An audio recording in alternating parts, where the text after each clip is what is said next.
Good afternoon, everyone. It's Maria Sanchez-Keene from the Center for Organizational Effectiveness. Welcome to our last webinar in this series, Strategic Thinking Applied to Day-to-Day Work.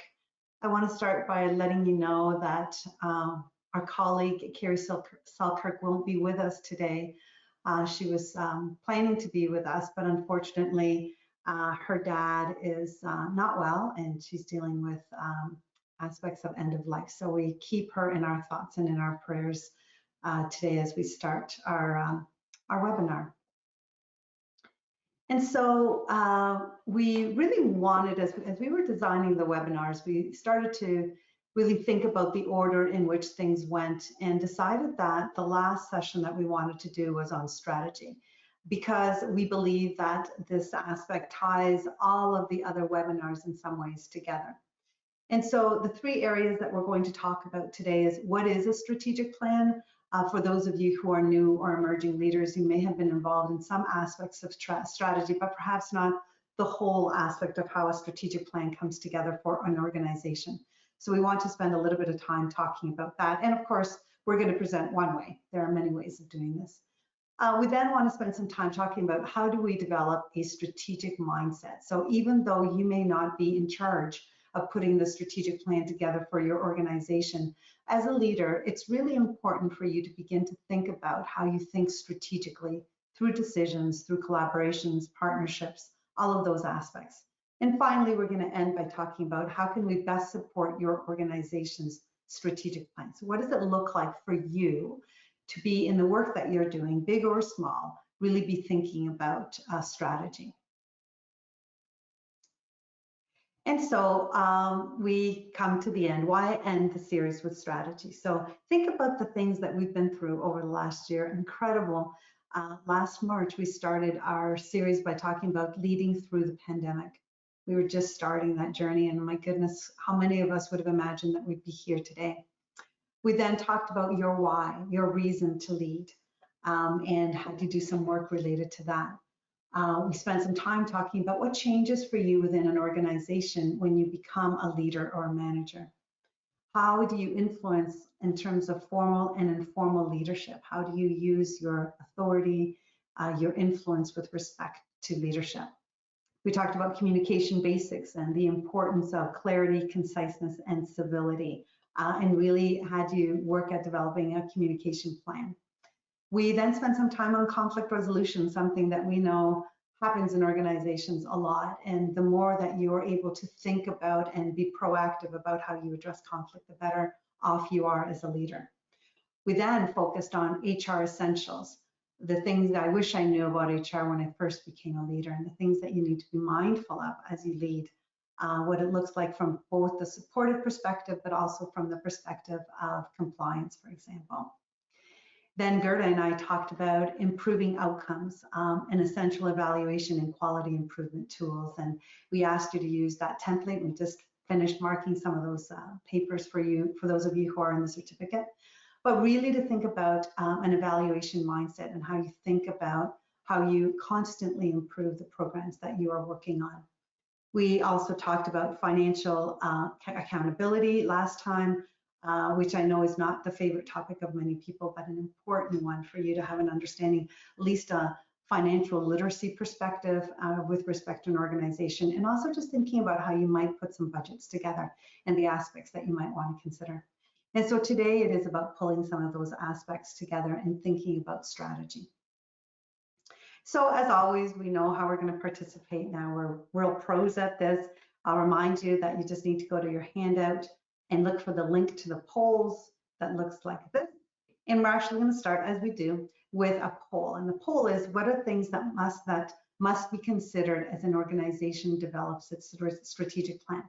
So if you are in a position of starting a fresh strategic plan for your organization, what are the things that you think need to be considered? So go to the poll. I'll go there now.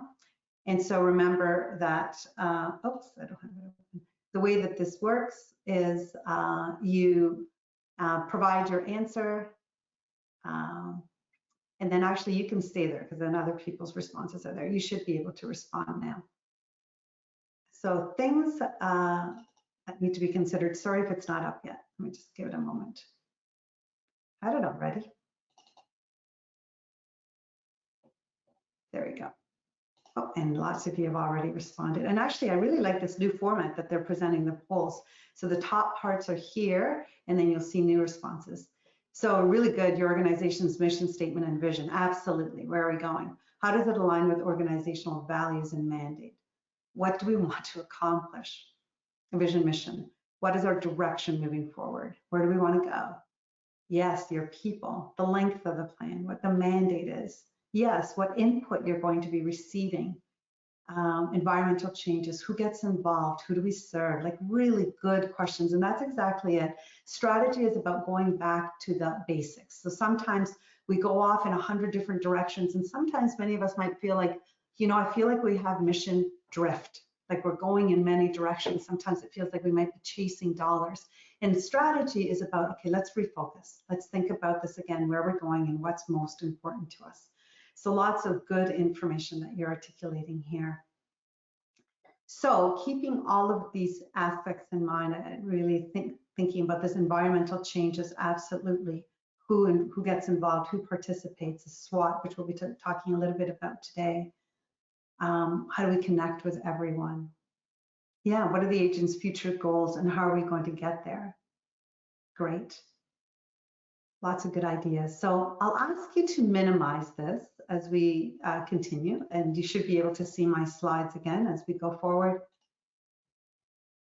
And so what you've named, we call it can't see the forest for the trees, and that's an important reason of why you do strategy. And so sometimes in your day-to-day work, particularly if you're a new and emerging leader, we can get really caught in everything that we do, and all we think about is the tree in front of us, the person in front of us, the teammate that I'm nurturing or supporting as we go through this. And it's really hard in this view to understand where we are going. And so the benefits of strategic planning include things like the promotion of strategic thought and action. So stopping, pausing, thinking about things like things that can then lead to more systematic information gathering about the organization's internal and external environment. So lots of times what we do is we think about what are our trends? Like who are we really serving? What have our numbers been like? And sometimes we gather that information, but we sometimes don't take a longer view of it. And that's a part of strategy. Heighten attention to organizational learning. So real pause around what can we learn here? And you've named this clarification of the organization's future direction and establishment of organizational priorities so that we can all row in the same direction. And so it is often about improved decision making because the strategic plan should focus your attention on the crucial issues and challenges facing the organization so that you can make decisions. You know, does this align with where we want to go? Does it align with our strategic directions? Hopefully it's enhanced organizational responsiveness and improved performance.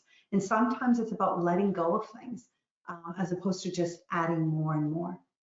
And finally, we believe that strategic planning is also about a re-engagement of an organization's people. So really good strategies should try to involve as many people as possible in coming together with the organization's future. And so this is what it sometimes looks like, is that sense of not just seeing every tree, but really moving up and looking at the full understanding of where within this forest does my work fall? Does my organization's work fall? What do I need to keep in mind? Where are we seeing paths and patterns? So strategy really is about looking at your organization from a much higher perspective and thinking about it from a variety of angles. So I want to just talk a little bit about context to doing all of this. And one of them is related to the fact that in strategy, even if you had a ton of data, it's really hard to try to figure out what to do with all that data. What is most important? What are the competing priorities that are there, the tensions, the reality that so many of us face that we can't serve everybody. And so what is it that we're going to do around how we're going to increase access but still provide really great service, for example? There's a lot of factors that we need to think about. And so part of having a really good strategic mindset, and even in the discipline of strategy, is that it's moved to actually a process called sense making and reflective practice, or praxis, which is where we take time to pause and look at the data. So it isn't as clear as just looking at the financial information or thinking about 1 + 1 = 2. It really is about sitting with the data. And we find that that's really an important part of strategy.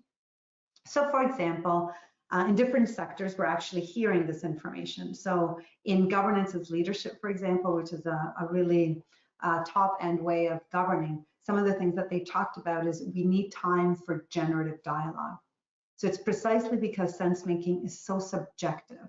So trying to make sense of all the data and involves so many choices that it's so powerful and ultimately so necessary for governing or for making decisions.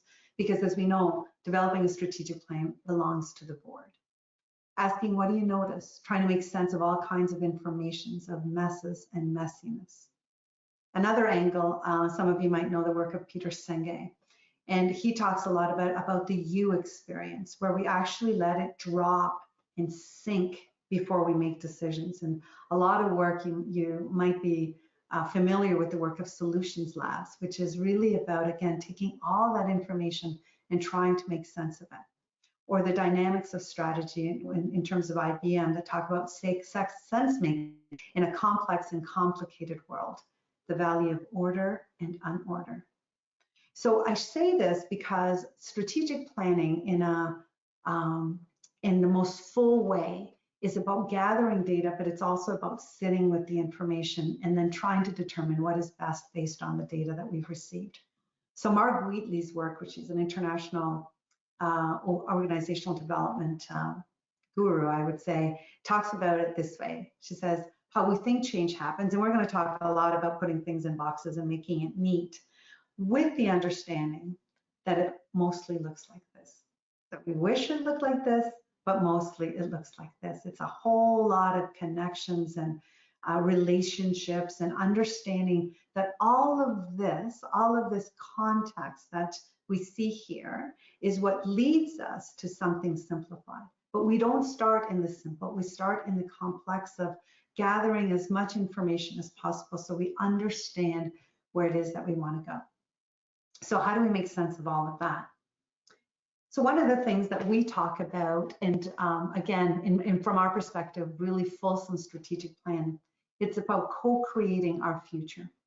So it's about thinking about strategy from the perspective of a 360 view of the organization, understanding that there are many, many stakeholders and a lot of information, just like these circles are showing here, that we need to bring into the plan and think about.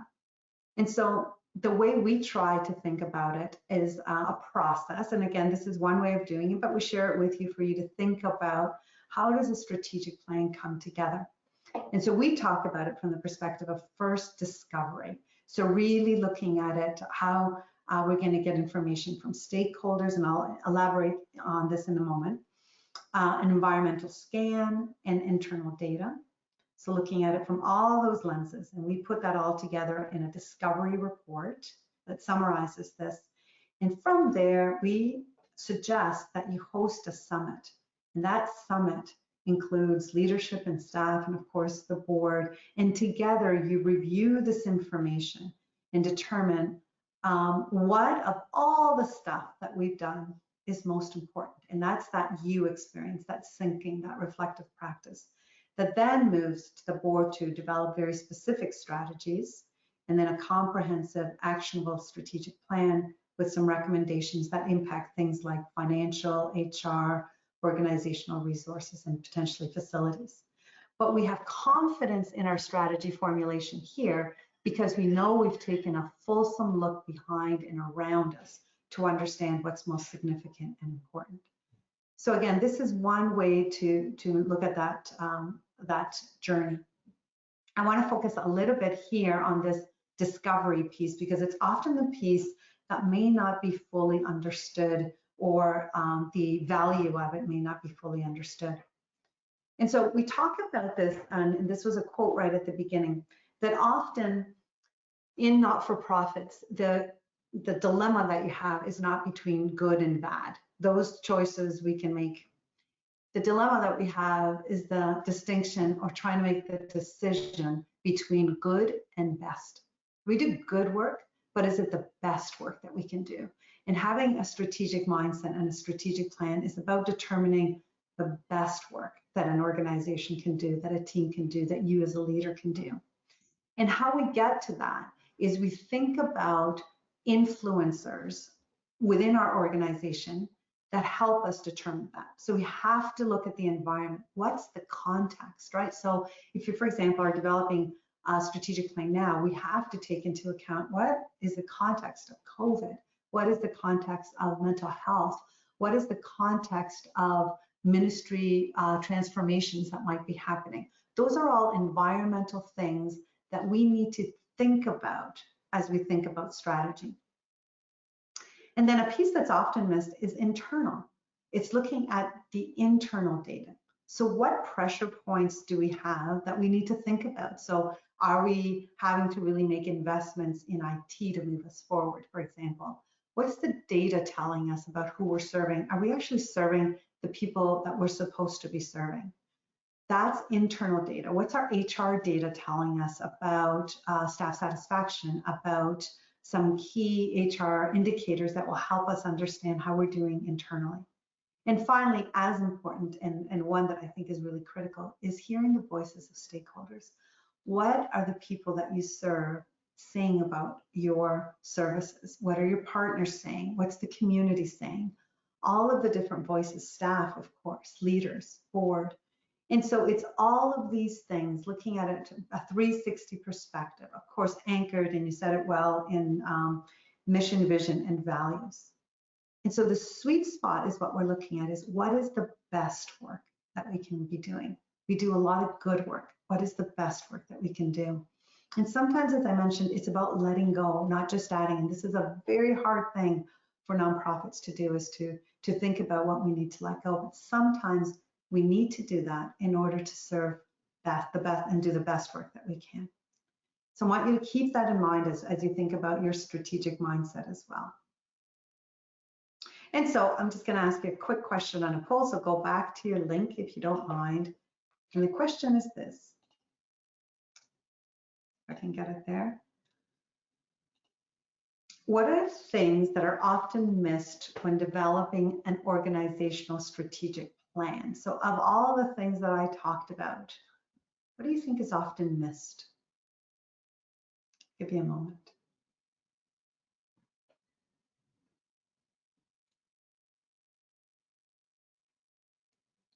Yeah, looking at data.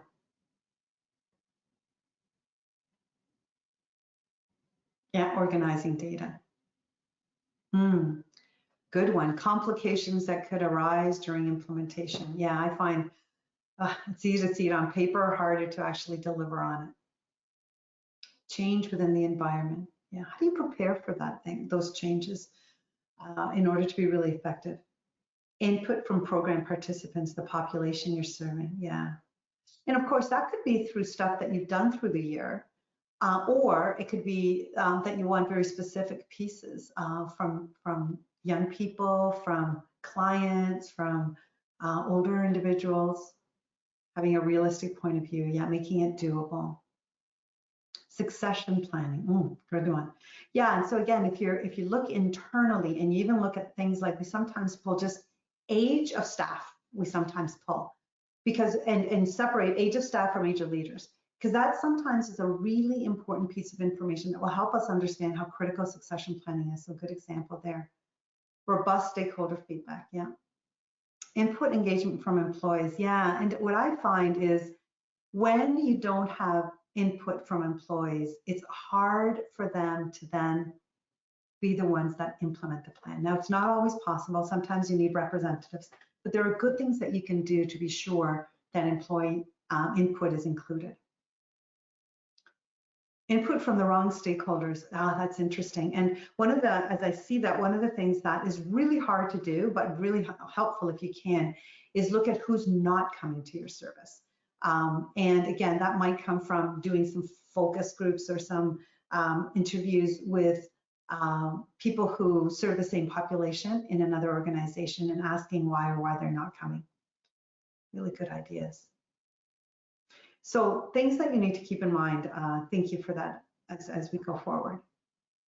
I'll ask you to minimize that, and we'll go back then to really starting to talk about developing a strategic mindset. So that's all strategy in terms of developing a strategic plan for your organization. Hopefully it will give you some idea on the types of questions that you might ask when a strategic plan is coming up, or you're going to be developing one, where you might be able to say, well, how are we doing this? How are we engaging people? How are we doing an environmental scan? How are we looking at data internally? And then how are we going to sit with all that information? Who's going to sit with all that information and help to discern what is most important from what you see there? So that's all big picture. And so now what we want to talk about is developing a strategic mindset within you as a leader. And what I want to talk about here are some of the things that I see sometimes when I work with leaders.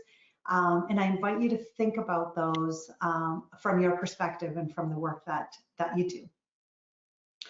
So one of the things that I see, and this is so common because we are so pressed for time and so rushed, is that we don't spend enough time in reflection. And so we need to sometimes climb the tree and sit with the data. And sometimes that is taking an evening and just saying, okay, I'm not going to make a decision until we come back, or saying to your team, you know, this has been a really fulsome discussion. Let's not make a decision until tomorrow. I understand that sometimes we can't do that we are really pressed for time. But where you can, I invite you to pause. And in that pause, allow things to sink. Because as I mentioned, we're inundated with data. So years back, we didn't have this issue. Now we have so much information that the skill set is to determine or to try to figure out what is most important. So the types of things, as part of your analysis, what I invite you to think about is how you can pause. And again, sometimes in a team meeting, that's like, let's take 30 minutes. Let's just get off of our Zoom meeting, or let's get off of our desk right now and just take a minute to really think about it. And it is amazing what that can do for all of us when we come back. We come back with different energy, questions, opportunity to see things different, listen differently, sit with it, move to intuition. So again, this is something, and I think as North Americans, and as a Colombian, I see a real distinction between following your head always and then letting it sink to your gut and to your intuition. What other information can I learn from this that my intuition is telling me that I need to bring forward? So letting it sink. Really thinking about discernment versus decision making. So discernment is about rational and intuition working together, and about the process by which you make decisions. Deciding is often just about options. So we can go do a really good pros and cons list, and that's awesome. But discernment is about, what are we going to do with that after the pros and cons? Are we going to have an opportunity to think about other aspects of things? So that aspect of reflective praxis is, like, again, I think a really important piece that goes along with a strategic mindset. And sometimes we don't see these things together, but they actually are really connected, and you need to really try to see how you can keep those connected. So to really understand, and you know, some of the pieces that you named there, are we actually getting information from the right audience? Seeking to understand what is it that our clients are saying that I need to understand more deeply. And with client engagement, as we all know, sometimes we need to create space for that to happen. A survey is awesome, but a conversation is even better. So having surveys, but then having opportunities to sink more deeply into having a deeper understanding of what is important. Moving to generative dialogue with your team, where you really are able to say, what is this saying to us? And then integrating that. So again, that reflective practice piece, I think, is really important for a really good process. And in the bigger picture of what we just saw, that is where the discovery report comes. We have reflection questions, and then we have an opportunity to hear one another in that process. How can you really be thinking about how you include reflection in your work as a leader? Then the other thing I'm going to invite us to think about in terms of a strategic mindset is to really think about how to think bigger. So what I find when I work with leaders is that it's hard for them to think beyond the team and the work, your team and your work.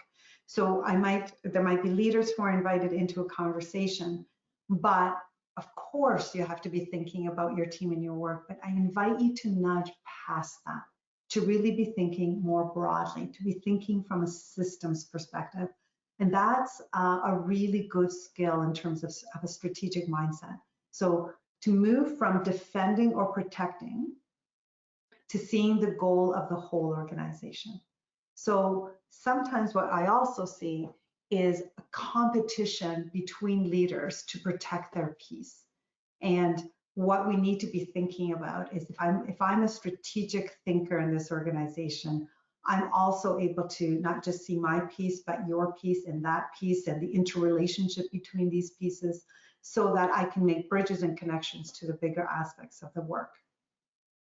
So the priority for a new and emerging leader, for any leader, should be mission of the organization, which hopefully ties into your deep why, your organization, your team, your work. And what we tend to see is my team, my organization, the mission. To have a strategic mindset, you need to be thinking about what's the big mission, what's the big why of my work.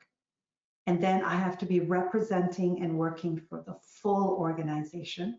And then within that, I need to be thinking about my team and then my work within that.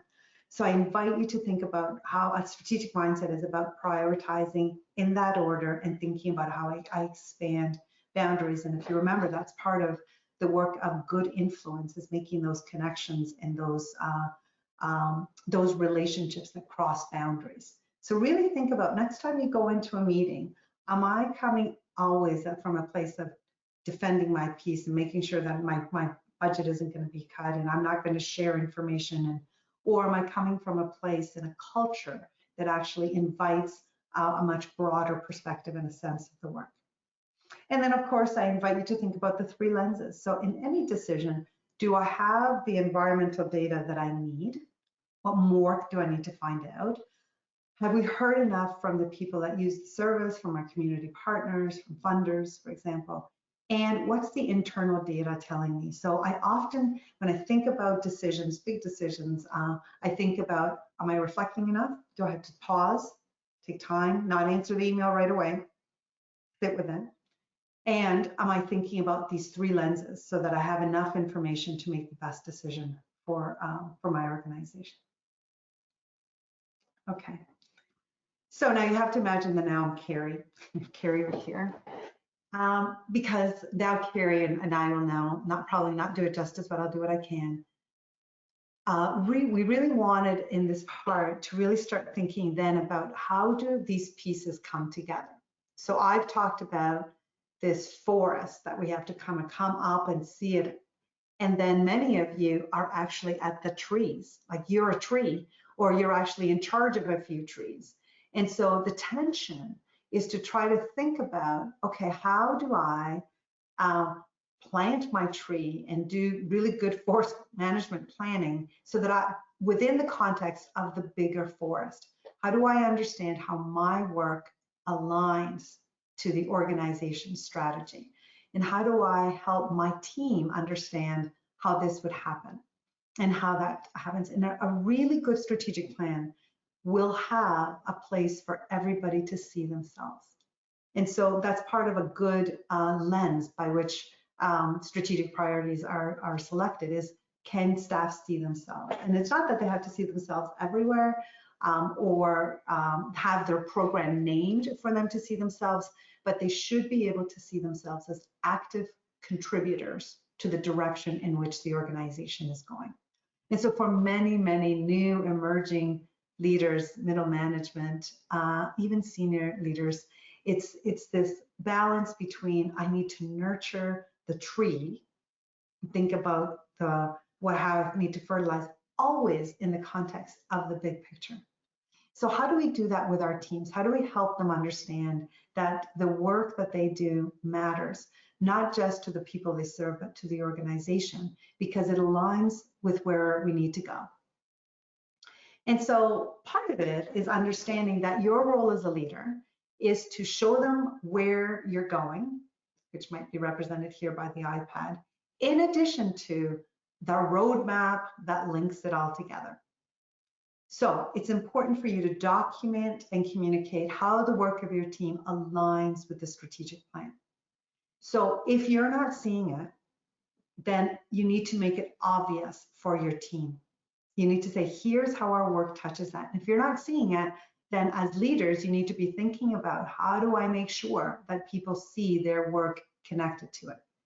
So you need to ensure that they understand why the destination is important. So here's the 5 strategic priorities that have been selected by the board with input from all of us and hearing all those voices and perspectives. Here's why. Here's why they're so critical for us at this very important moment in time. So the role isn't just to communicate the one-pager of strategy, but the why behind the decisions that were made related to those strategic directions. And then show how their work supports moving towards that destination. So we want to share just a few examples of how that might happen. So think about it this way. If you're imagining this marina and each of these areas, each of the verticals, or horizontals, excuse me, docking areas, being one of the strategic directions. And part of your work is to say, well, how does my boat fit in and where does it connect into the larger strategy? So part of what we need to do is make sure that we make strategic planning and the strategic plan a regular part of the conversation, and in fact use the language of the strategic plan so that people are clear. Okay, this is what we're talking about now. So that in addition to that, you frame the work that your team is doing from the perspective of projects and programs that align to the objectives or the directions, and name it or work with it by actually explicitly aligning agenda with strategic objectives. Now, that's not going to be the full agenda, but certainly parts of your work, you should be able to say, here's the strategic direction, here's what we're doing, here's the progress that we're making within it. So let's give you some examples. So this is a strategic plan that we did last year and then we have it here because it's public. So you'll see it on the website. And this is for CMHA Halton region.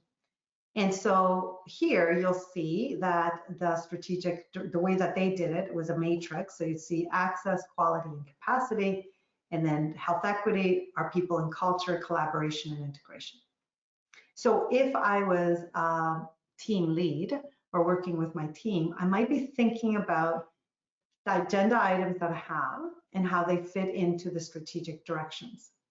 So for example, under access and capacity and collaboration and integration, I might actually put this as my agenda item, so the title, so that people see, okay, this fits in. And what I'm going to talk about is introducing a new partnership for better flow of referrals between organizations. So now this, which is the main topic, aligns to where the strategy is. If we're talking about reviewing the evaluation of a new program, I want to try to remind my team that this actually ties directly into quality and health equity. So that again, people begin to see how their work ties in to the bigger organization. So what I want us to do is to think about the debrief of a critical incident in a round table, which you might have as part of your agenda items. And we're going to go back to the polls. So just go back there for a moment. And I'll put that up and I'll ask you to think about it. So where does debrief a critical incident align with the strategic plan? So you can just click using your mouse to where you think, if I was debriefing a critical incident, what would I say it falls under in terms of the strategic plan? You have to read through it. A safe and supportive culture. Yeah, our people and culture. Good, yeah, that last one, ensuring resources and supports are in place to empower high-performing organizations. Yeah, playing an integral role as part of the broader health system. Yeah, so different places where it could go, but it gives us an opportunity to see what we're doing and try to embed it into your agenda so that you can see it on a regular basis, and people in your team can see how you're contributing to it. Let's try one more.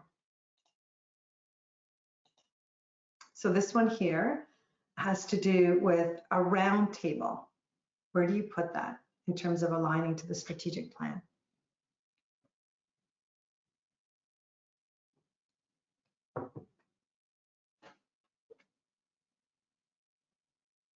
Yeah, continuously engage and collaborate with clients, family partners, community to inform our services. Absolutely. I guess it depends on what the roundtable is about, but yeah. Our people and culture, welcoming environment. Yeah. All doors lead to the right path. Yeah. So different places where you can think about where it is that something like a roundtable could fall, depending on what your strategic plan looks like. But again, just an opportunity for you to be thinking about how your work aligns to the work of the strategic plan. Okay, so I'll ask you to minimize that and then to come back to the slides that you should be able to see now. And we'll move to, again, some other tools that you can use towards alignment. So that we've talked about reflective practice. We've talked about the 3 lenses of strategy and thinking about it from those perspectives. Here we're talking about alignment towards the strategic plan. And there are 2, and you're probably very familiar with these tools. We would be remiss not to mention them in strategy. One of them, very well-known tool, start with the bottom one, is the SWOT analysis. So this is a really good tool that is used in strategy, but certainly I'd encourage you to use it at a team level as well. So you might think about, if you're doing yearly planning or quarterly review of things, you might say, okay, let's do a SWOT analysis. And what that is, you know, breaking up a chart paper or a Word document into what are the strengths that you're bringing internally, what are the strengths of your team, what are the weaknesses or improvements, if you don't like the word weaknesses, or things that we have to really watch for. And sometimes that is a really important place because it often uncovers our blind spots and helps us to think about, you know, here are some things that we have to really pay close attention to, whether that is vacancies, whether it is we're not doing really good evaluation, whether it's looking at your incidents, whatever it might be, that's an area where you can start improving. And so again, think about your evaluation tools and the evaluation aspect that we talked about. This can certainly go along with that piece. It's just at a broader level. You want to think about external opportunities. You know, are there things, again, that partners are doing that you may want to tie into that are really valuable and important? And then threats. So are there things that you need to be paying close attention to? Sometimes it might be a system transformation that you have to think about, where you might be at risk of losing funding. It might be a threat of something that is really impacting the people that you serve. And here we might be talking about the challenge of COVID and mental health, for example, or the opioid crisis that's increasing.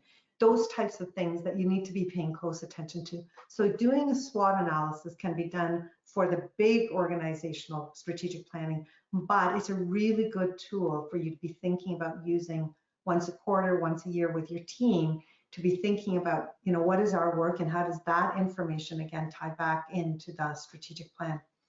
The one thing that we want to be really mindful of is that your work doesn't go kind of rogue from where the organization is going. So that's another good opportunity to really look at that as well. The top one is a newer tool. It's also a really great tool to use, again, at your team level or at an organizational level. And this one really focuses on, so it takes aspects of the SWOT, but expands it. And it's a really kind of a strength-based approach to look at things. So you might start with what are the current situation strengths and opportunities that you want to really capitalize on, both internal and external, that you want to name. You then want to talk about your aspirations. And so this might be the goals that you had. It might be, again, hopefully tied to the strategic plan. And then really looking at the results that you hope to achieve. So that's another tool for you to think about that, again, you can use at your team level, but also within the organization as a whole. So we want to really, again, get back to what are the tools that I can use to think more strategically and to bring those to my team. And finally, I want us to just really think about all the different tools that we've gone through in the webinars to understand that you have a whole toolkit now that helps you to actually think strategically and to have a strategic mindset. So I'll just highlight some of the ones. These aren't all of them, but some of the ones that the elements on the purposeful element of relational leadership. So a lot about a strategic mindset continues to be about relationships and about you as a leader, and really thinking about how you can be purposeful, inclusive, empowering, process-oriented, and ethical. So having a strategic mindset doesn't mean you don't think of all of these other pieces, but that you tie that in. It helps you to be strategic when you have that type of leadership and are able to really have collaborative, generative, and open dialogue about where you need to go in the future.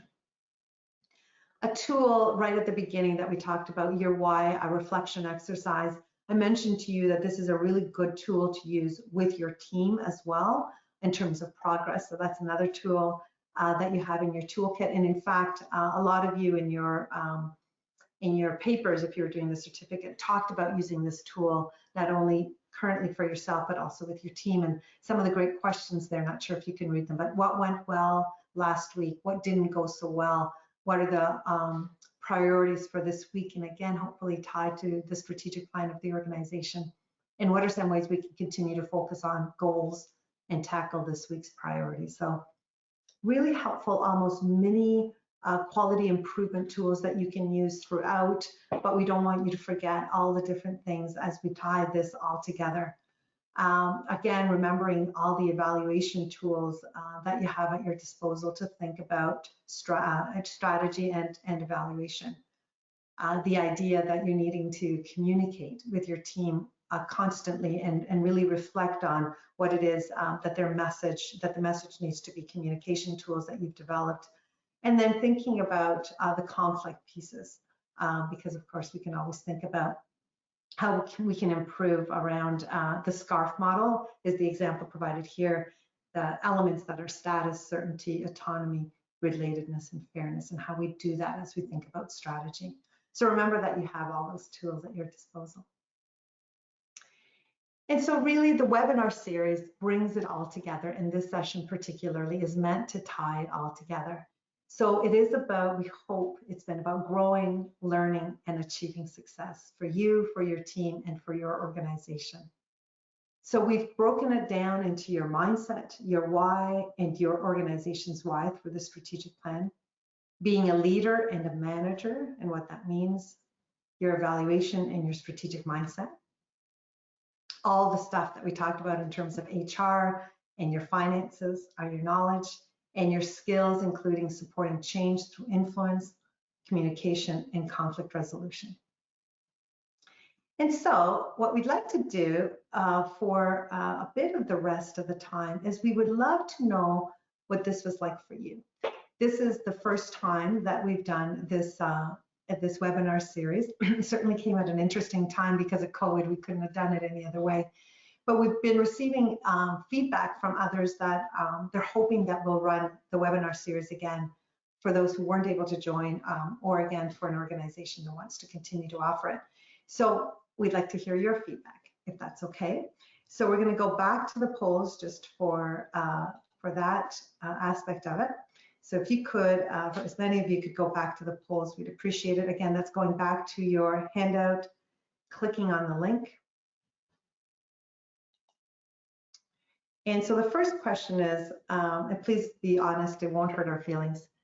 How beneficial was the webinar series for you? And I'm so mindful that many of you are seasoned leaders, some of you are new. But yeah,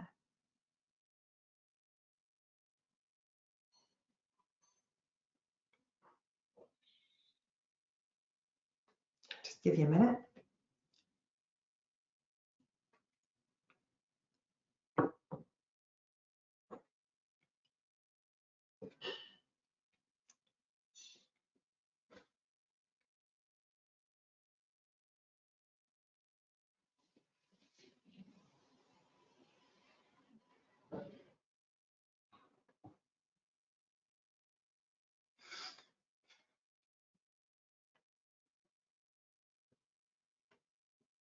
Okay, thank you. So next question again for us. Would you recommend the webinar series to other new, emerging, or inspiring leaders? Well, that's helpful to see. Thank you.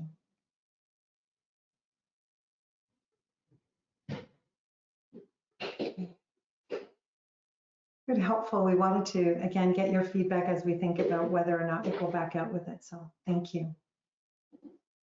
Give it a second.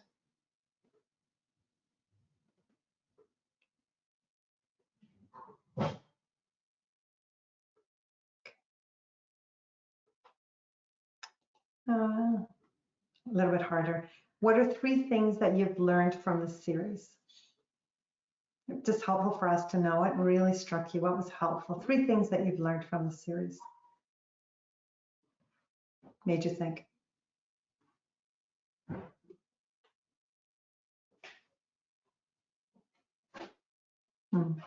More about myself, where I can focus improvements. Great.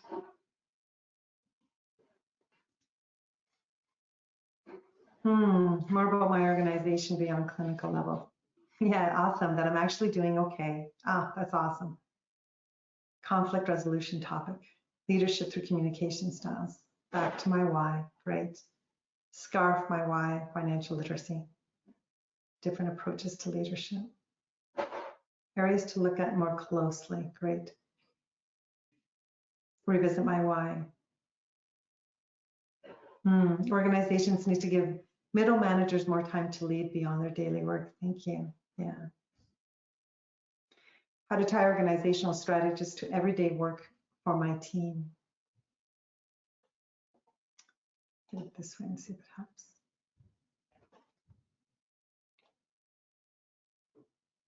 I don't use my tools effectively. I'm just picking up some of them. Time is an issue. No kidding. Yeah. Self-examination, my process approaches to help guide positive changes in my leadership.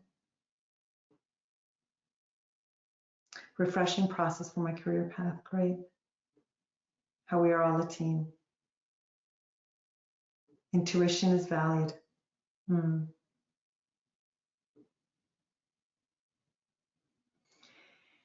Think globally. Yeah.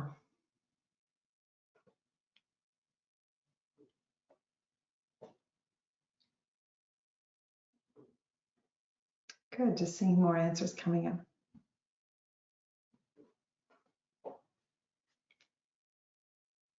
My leadership style, what I need to focus on.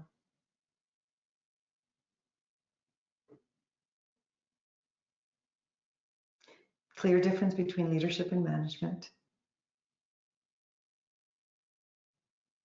Conflict resolution. How to use data analysis. Great. We are all continuously learning, aren't we? Yeah, thank you. Okay, excellent. And of course, we need to ask an improvement question. Is there anything we can improve? You know, what worked, what didn't? What would you like to see differently?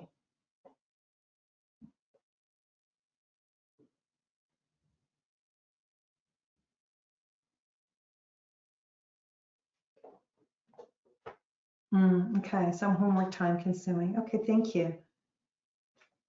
Yeah, so maybe we need to think about how we balance that.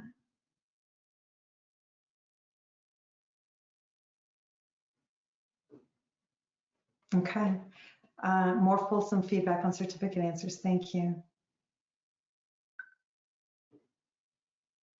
GoToWebinar seems to be a bit of a complicated piece of software, hard time finding time for homework. Yeah. Okay, yeah, we're actually thinking of moving away from GoTo, so that's helpful to hear. Okay, session 8 homework felt very overwhelming. We're hearing that. If you have any troubles with that one, please let us know. Okay, financial literacy was a bit intimidating. Thank you. Helpful to hear. Oh, interesting. Which sessions were closer together? Okay. Okay. Keep reiterating how all parts are important to new leaders, even if we just see they have knowledge.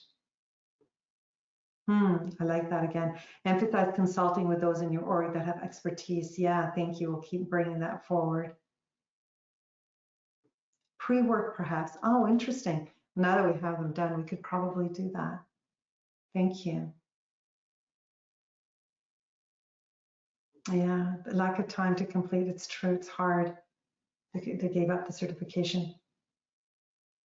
Which sessions were offered at different times? Okay, so on that, if people want to comment even here, we chose Mondays at noon because from some survey work we had done, but if there's a different time that you think would help, if you can include it in these answers, that would be helpful for us too.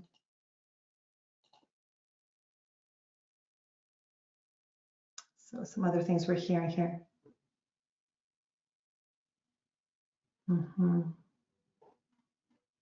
Son never works on go-to, had to use phone in.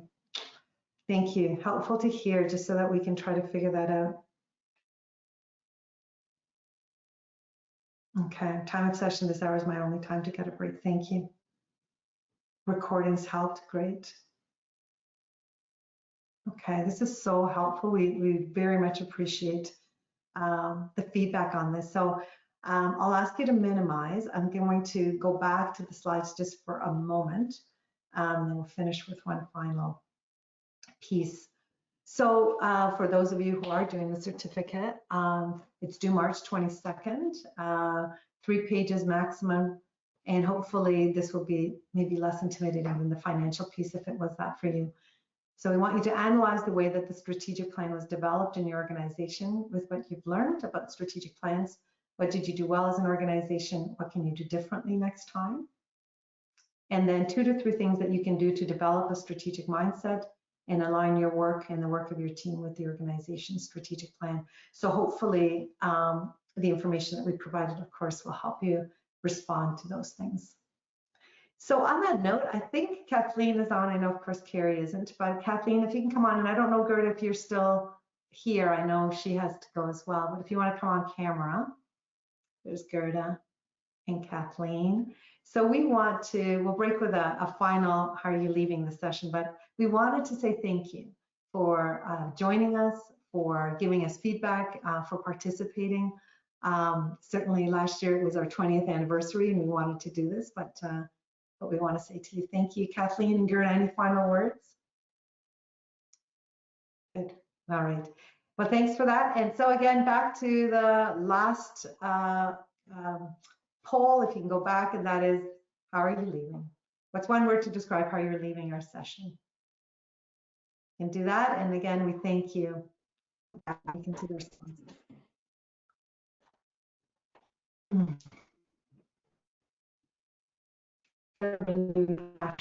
Leader, encouraged.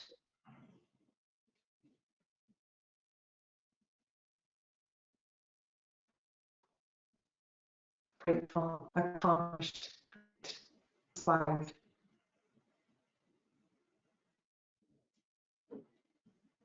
Fantastic. Well, again, thank you everybody for your time and for the certificate.